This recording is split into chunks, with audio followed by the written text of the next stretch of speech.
ட்ரைலரில் ஒன்று சொல்கிறீங்க, இந்த சாண்டி மாஸ்டர் ஸ்டோரி ஒன்று சொல்லியிருக்கீங்க. பட் இருந்தாலும் அந்த இடத்துல அந்த டைலாக் வச்சுருக்கீங்க, அதாவது குரங்கு வந்து ரிலேஷன்ஷிப். ஸோ நாமளும் அப்படி தான் அதுலேருந்து தான் வந்தோம் அப்படின்ற மாதிரி கனெக்ட் ஆகுது. ஸோ அப்போ நாமளும் நம்ம வச்சுக்கலாமா அப்படின்ற மாதிரி தோணுது. ஓகே, அப்படி நீங்க அதை எடுத்துக்கிறீங்க. இல்ல கேக்குறேன், நீங்க சொல்ல வந்தது இதானா? இல்ல அதான் நான் சொல்லல. ட்ரெய்லர்ல வெறும் அந்த வாக்கியம் மட்டும்தான் இருக்கு, குரங்குகள் தான் கூட பிறந்த அப்படின்ற அந்த வாக்கியம் மட்டும்தான் இருக்கு. ஸோ அதனால நாமளும் வச்சுக்கலாம் அப்படின்றது நான் சொல்லவே இல்லை. அதான் நீங்க படம் பாத்தீங்கன்னா புரியும், அதுல இருக்கிற ஒரு கேரக்டருக்கு வர ஒரு கேள்விதான் அது. அது என்ன கான்டெக்ட்ல எதனால அப்படின்றது இப்போ நான் ரிவீல் பண்ணா கதையை ரிவீல் பண்ற மாதிரி ஆயிரும். பட் அங்கே முன்னாடி சொன்ன மாதிரி கண்டிப்பா சோஷியலி இர்ரெஸ்பான்சிபிளா தப்பா இருக்காது, அதுக்கு நான் 100% கேரண்டி. இன்னொன்னு, கலையரசன் வந்து அந்த குழந்தை வந்து ட்ரெஸ் பண்ணிட்டு வந்து நிற்கும். ஸோ நிற்கும் போதும் டேடி நான் செக்ஸியாக இருக்கேன் நான் பாரு அப்படின்னு சொல்லும். ஒரு குழந்தை அந்த அவங்களுடைய வாயிலேருந்து அந்த வார்த்தை வர்றது எவ்வளவு பெரிய வார்த்தை அப்படின்றது உங்களுக்கு தெரியும். ஆமா, இதை நான் இந்த இடத்துல ரெஜிஸ்டர் பண்ண விரும்புறேன். இந்த குழந்தைய வச்சு அந்த குழந்தைக்கு வந்து நாங்க ஷூட் பண்ணும்போது 8 வயசு 9 வயசு அப்படின்னு நினைக்கிறேன். ரஷ்லாம் எங்க கிட்ட இருக்கு, ஃபுல் ப்ரூஃபும் இருக்கு. குழந்தைய வச்சு ஷூட் பண்ணது எதுவுமே நாங்க தப்பா ஷூட் பண்ணல. ஒரிஜினல் ரஷ்ல அந்த பொண்ணு வந்து அப்பா நான் அழகா இருக்கேனா அப்படிதான் கேட்டிருப்பா. அதே மாதிரி ஆனா மேட்டர் பண்றதா என்னன்னா அப்படின்னு கேட்டதுல ஒரிஜினல் ரஷ்ல ஆனா தமிழ் சினிமானா என்னன்னா அப்படிதான் கேட்டிருப்பா. அந்த குழந்தைக்கு டப் பண்ணது எல்லாமே இந்த படத்துல பிரகிருதின்னு ஒரு அசிஸ்டன்ட் டைரக்டர் ஒர்க் பண்ணாங்க. அவங்க தான் அந்த குழந்தைக்கு டப் பண்ணிருக்காங்க. அவங்களுக்கு பிரகிருதிக்கு 24-25 வயசு இருக்கும்னு நினைக்கிறேன் அவங்க டப் பண்ணும்போது. ஸோ அந்த குழந்தை வாய்ஸ் குழந்தை மாதிரி அவங்க தான் டப் பண்ணிருக்காங்க. ஸோ அதுக்கு விஷுவல் ப்ரூஃப் எல்லாமே எங்க கிட்ட இருக்கு, ரஷ்ஷும் இருக்கு. ஸோ நீங்க காட்டணும் அப்படின்னா பிரஸுக்கு காட்டுறதுக்கும் ரெடியா இருக்கும். இல்ல உங்க சைட்ல இருந்து பார்க்கும்பொழுது இங்க வந்து ஒருவேளை செக்ஸ் எஜுகேஷன் சரியா இல்ல இவங்களுக்கு. இல்ல இந்த குழந்தை கேட்கறாங்க எல்லாமே வந்துருச்சு. ஸோ எல்லாமே பார்க்க ஆரம்பிச்சாச்சு. ஸோ ஒருவேளை இதனால இந்த படத்தை காட்ட வந்திருக்கீங்களா? எப்படி புரியுது? பொதுமக்களுக்கு பொதுவாகவே ஒரு செக்ஸ் எஜுகேஷனுக்கு கிடையாது. சோ பாலியல் பலாத்காரம் நிறைய வந்துருச்சு, அதுக்கு சட்டம் கிட்டம் எக்கச்சக்கம் வந்துச்சு. சோ அதுக்காக இந்த படம் எடுக்கப்பட்டு. அந்த குழந்தை கதை கேக்குறீங்களா? இல்ல குழந்தை கதை அது ஒரு பார்ட் ஆஃப் த கதை அப்படின்னு சொல்லலாம். ஆனா நம்ம சொசைட்டில நிறைய நடந்துட்டு இருக்கிற ஒரு விஷயம், அதை பெருசா இது வரைக்கும் யாருமே டிஸ்கஸ் பண்ணல. ஆனா கண்டிப்பா நீங்க படம் பாத்தீங்கன்னா புரியும். ஆமா இல்ல இதை பத்தி நீங்க யோசிச்சிருக்கலாம், உங்களுக்கு கோவம் இருந்திருக்கலாம், இல்லைன்னா உங்களுக்கு தெரியாமலே நீங்க அதை பார்த்துட்டு இருக்கலாம், என்கரேஜ் பண்ணிட்டு இருக்கலாம். அந்த மாதிரி விஷயத்தை தான் அந்த கதை டிஸ்கஸ் பண்ணிருக்கு. அந்த கதை ரொம்ப ரொம்ப முக்கியமான கதை. கலையரசன் நடிச்சிருக்கிற அந்த குழந்தைய பத்தின கதை வந்து ரொம்ப ரொம்ப முக்கியமான. சென்சார்ல படத்தை பார்த்துட்டு பயங்கரமா அந்த கதையை அப்ரிஷியேட் பண்ணாங்க. ஒரு 5 பேர் பார்த்தாங்க. என்கிட்ட சொன்னவர் வந்து 5 போர்ட் மெம்பர்ஸுமே இந்த கதை ரொம்ப ரொம்ப நல்லா இருக்கு, சொசைட்டிக்கு இப்போ இது ரொம்ப தேவையான படம், அதுக்கு நான் உங்களை அப்ரிஷியேட் பண்றேன் அப்படின்னு சொன்னாங்க. சோ நீங்க பாருங்க, பாத்தீங்கன்னா உங்களுக்கு புரியும்னு நினைக்கிறேன். இதுல ஸ்டோரி சொன்ன உடனே யார் ஃபர்ஸ்ட் பயந்தாங்க சொல்லுங்க சார். ஆமா சார்.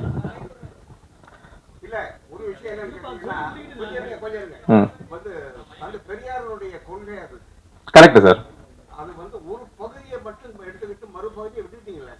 இல்ல சார், விட்டுட்டான்னு எப்படி சார் சொல்ல முடியும்? நீங்க பாதி தான் பாத்திருக்கீங்க, அதனால உங்களுக்கு ஒரு பகுதி தெரியுது. ஆமா ஆமா, ஏன் பொண்ணுக்கு மட்டும் பையன் தாலி கட்டணும்ன்றது அவரோட கேள்வி.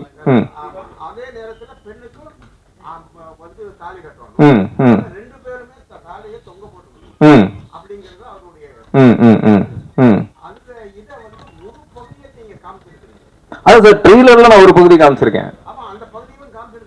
அப்போ நான் ஃபுல் படத்தையே ட்ரெய்லர்ல காமிச்சுதான் படத்துல என்ன சார் பாக்குறது? இல்ல சார், கண்டென்ட் ரிவீல் ஆயிரும். இல்ல இப்போ நான் எல்லாத்தையுமே ட்ரெய்லர்ல காமிச்சிட்டேன். இப்போ உங்களுக்கு இந்த கேள்வி இருக்குல்ல, இந்த கேள்விக்கு பதில் தான் படம். அது நீங்க படம் பாத்தீங்கன்னா உங்களுக்கு கிளியரா புரியும். இல்ல இல்ல ஒரு நிமிஷம் சார்.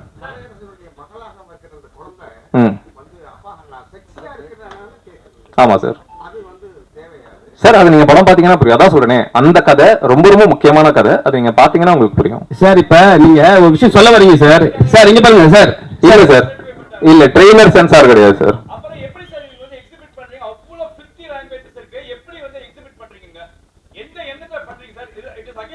இல்ல சார், இது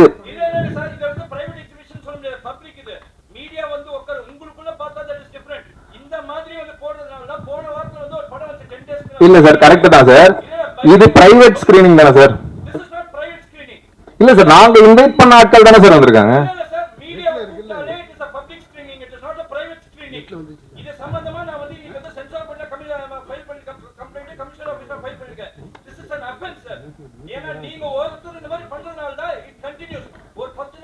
இல்ல சார், அதான் சொல்றேன் சார், நீங்க படம் பாத்தீங்கன்னா உங்களுக்கு புரியும்.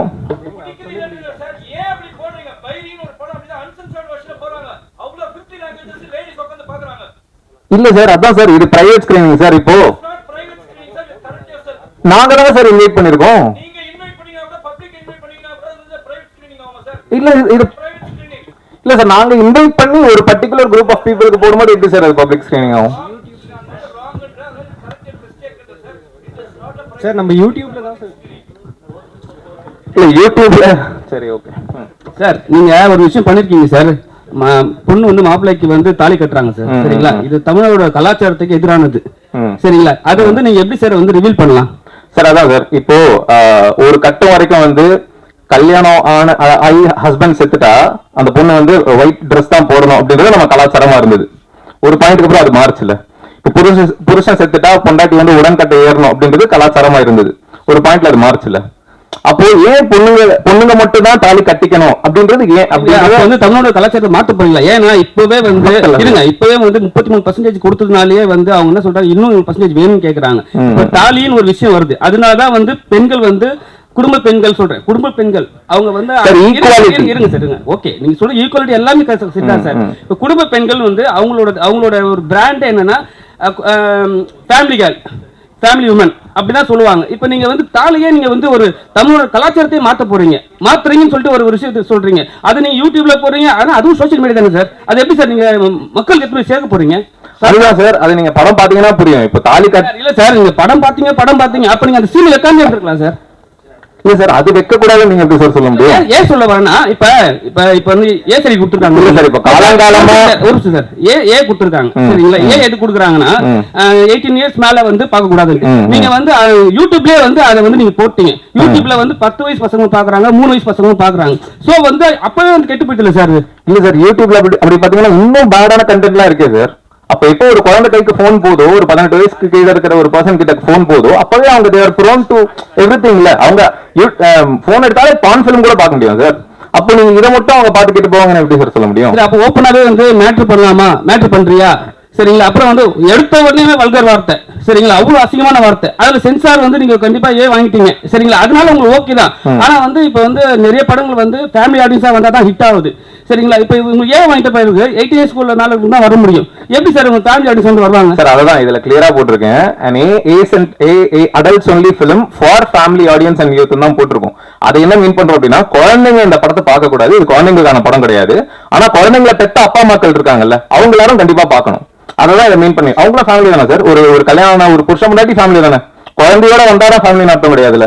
ஒரு 45 வயசுல இருக்கிற ஒரு ஹஸ்பண்ட் ஒய்ஃப் ஃபேமிலி தானே. அதை மீன் பண்ணி தான் ஃபேமிலி ஆடியன்ஸ் சொல்றோம். குழந்தைங்க பார்க்க கூடாதுன்றதுனால தான் ஏ சர்டிபிகேட். சொல்லுங்க சார்.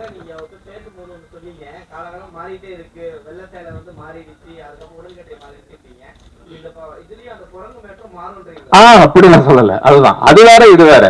இதுல டிஸ்கஸ் தான் பண்றோம். அதான் அகைன் நான் ஃபுல்லா சொல்ல முடியாது. அது நீங்க படம் பாத்தீங்கன்னா தான் ஆயிடுச்சு சார். நீங்க அத தாலிய நீங்க கட்டிருக்கேன் சார். உங்க மிஸ்ஸஸ் கட்டிக்கல? அவங்களும் கட்டிருக்காங்க சார். அதான் சார், இது ட்ரெய்லர் சார். ட்ரெய்லர்ல ஃபுல்லா காட்ட முடியாது சார். தாலிய காட்டுறதுல என்ன ஆயிட போகுது? இல்ல சார், என்ன காட்டணும் காட்டக்கூடாதுன்றது நாங்க டிசைட் பண்றதாங்க சார். ட்ரெய்லர்ல ஃபுல் படத்தை காமிச்சிட்டேன் அப்படின்னா படத்துல என்ன சார் இருக்கும்?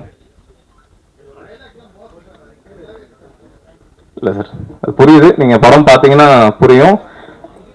Thank you again. முன்னாடி சொன்ன மாதிரி நீங்க படம் பாத்தீங்கன்னா கண்டிப்பா இல்ல சார், உங்க கேள்விகள் புரியுது சார். ஆனா அதுக்கு பதில் படம் தான் சார். நான் பதில் சொல்றதை விட படம், நீங்க படம் பாத்தீங்கன்னா உங்களுக்கு அது புரியும். சோ என்ன சொல்றதுன்னு தெரியல. Thank you Kalaiyarasan sir. Thank you Kalaiyarasan, உங்களுக்கு தான். நீங்க சொன்னீங்க சொன்ன உடனே சில பேர் வந்து ஹீரோயினே சொன்னாங்க, ஃபர்ஸ்ட் நான் வந்து கதை கேட்டேன், எனக்கு பிடிக்கல, அதுக்கப்புறம் ஒரு 2வது சொல்லி ஓகே பண்ணுன்னு சொன்னாங்க. இப்போ நீங்க வந்து உங்க சப்ஜெக்ட் மட்டும் தான் பார்த்துருக்கீங்க. இப்போ வந்து கலையரசன் ஒரு பேர் இருக்கு, சரிங்களா? இது மாதிரி சப்ஜெக்ட்ல வந்து கலையரசன் உள்ள வரும்போது அடுத்தடுத்த கட்டத்துல வந்து உங்களை வந்து இது மாதிரி ஸ்டோரியிலேயே வந்து கூப்பிடுறாங்களே தவிர அடுத்த கட்டத்துக்கு நீங்க மேல ஏற முடியுமா?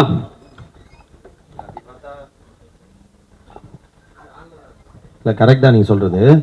ஆனால் என்னென்னா, இப்போ நம்ம ஒரு படம் கதை கேட்குறோம், வந்து ஃபுல் கதையை கேட்டோம், நம்ம நடித்து முடித்தோம், நம்ம கேட்ட கதை தான் வருதுன்றது ஃபஸ்ட்டு நமக்கு தெரியாது.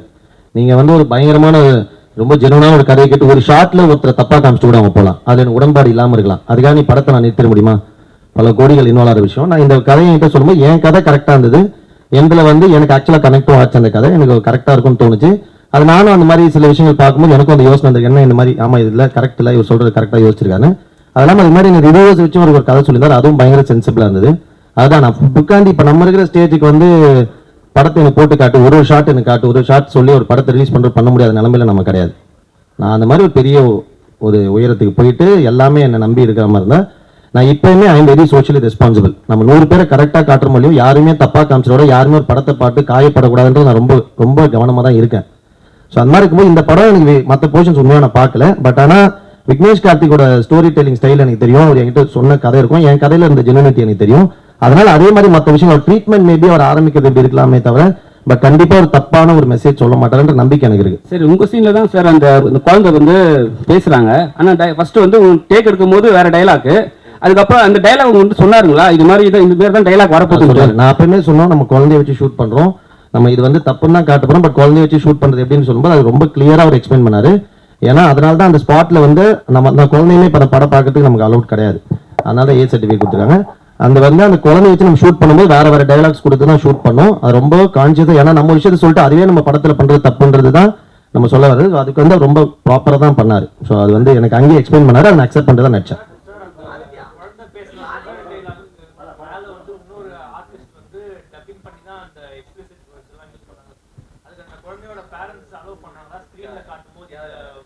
இல்ல அங்க நம்ம சொல்லவே இல்லை, அங்கிட்ட நம்ம இதுதான் வரப்போகுதுன்னு சொல்லிட்டு அவங்க கிட்ட வந்து நம்ம பேரண்ட்ஸுக்கு தெரியும், பட் ஆனா அங்க வந்து குழந்தைக்கு தெரியாதுன்னு நான் சொல்றேன். ஹாட்ஸ்பாட் மூவியோட பிரஸ் மீட்டிற்கு வருகை புரிந்த பத்திரிகை மற்றும் ஊடக நண்பர்கள் அனைவருக்குமே நன்றி. தற்போது ஹாட்ஸ்பாட் படத்தினுடைய திரைக்குழுவினர் தற்போது குழு புகைப்படம்